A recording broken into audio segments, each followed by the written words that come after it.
ఖచ్చిత. ఇదెలా చూడాలి అసలు? పిఠాపురం అనేసరికల్లా అదో రకమైన హీట్ ఉంటుంది. అది నిజమే కదా. ఇన్ని మాట్లాడిన తర్వాత కూడా ఇది ఒక విధంగా పవన్ కళ్యాణ్ కాకపోయినా వీర జన సైనికులకు ఇది ఒక చిన్న సైజు ఝలక్ లాంటిదే. ఎందుకంటే వర్మ ఏ రోజు నిశ్శబ్దంగా లేడు. ఆయన ఎన్నికలకు ముందు లేరు, ప్రచారంలో కూడా గట్టిగా ప్రచారం చేశారు. తర్వాత కూడా నా స్థానం నాదే అంటే వర్మ కర్మ అని ఇట్లాంటివన్నీ వీళ్ళు తేలిగ్గా మాట్లాడారు. వర్మ అనకపోయినా కర్మ అని దాదాపు ఎవరైనా తెలుగు వచ్చిన వాళ్ళందరికీ తెలుసు కదా అక్కడ కర్మ అంటే ఇది వర్మ కోసమే అని చెప్పి.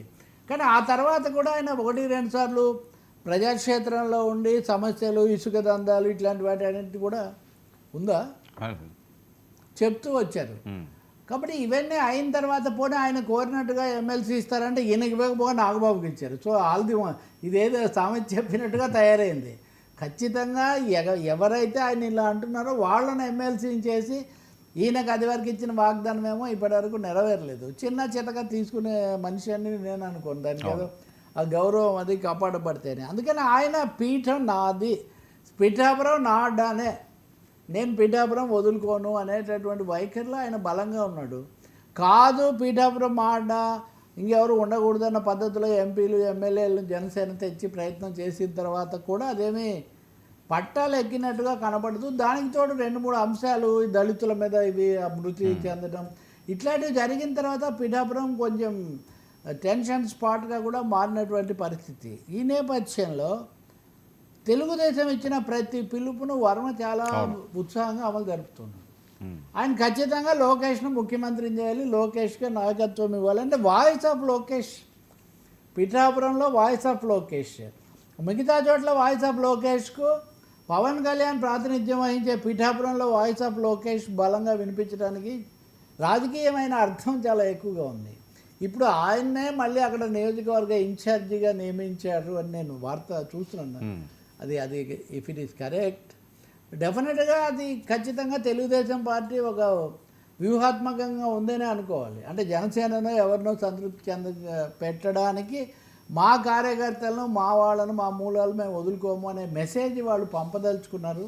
ఇంకోటి పిఠాపురం ఒకసారి మేము చేసాం కాబట్టి ఇంకా మాదే అంటే ఇక్కడ ఇంకో సమస్య కూడా ఉంది. పవన్ కళ్యాణ్ వచ్చేసరి కూడా పిఠాపురంలోనే పోటీ చేస్తారని గ్యారంటీ ఏమైనా ఉందా? ఇదివరకు భీమవరంలో, గాజువాకలో చేశారు, ఇప్పుడు పిఠాపురంలో చేశారు. ఇప్పుడు రేపు ఇంకో చోటికి కూడా పోవచ్చు. అనేక మంది సెలబ్రిటీలు లేదా పెద్ద నాయకులు ఒక్కొక్కసారి ఒక్కో చోట పోటీ చేస్తుంటారు కదా. మరి ఆయన ఉన్నారని చెప్పి ఉన్న పునాది ఉన్న వర్మని పక్కన పెట్టుకుంటే రేపు పొద్దున మళ్ళీ ఏమవుతుందో ఇవన్నీ తర్వాత అనే ఒక ఇది కూడా తెలుగుదేశం పార్టీకి ఉండొచ్చు. అందుకని ఇట్స్ ఏ బోల్డ్ డెసిషన్ అనుకుంటా వర్మనే ఇన్ఛార్జిగా ప్రకటించడం అన్నది. ఓల్డ్ డెసిషను, కోల్డ్ స్ట్రాటజీ అని కూడా చెప్పవచ్చు చాలా ఖచ్చితంగా.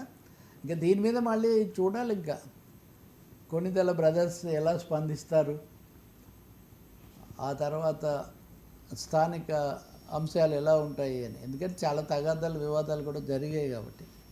But all is not well with Pithapuram. Pithapuram ఏదో చాలా సుభిక్షంగా ఏ సమస్యలు లేకుండా ఉందనే పరిస్థితి అయితే ఉండలేదు మొత్తానికి.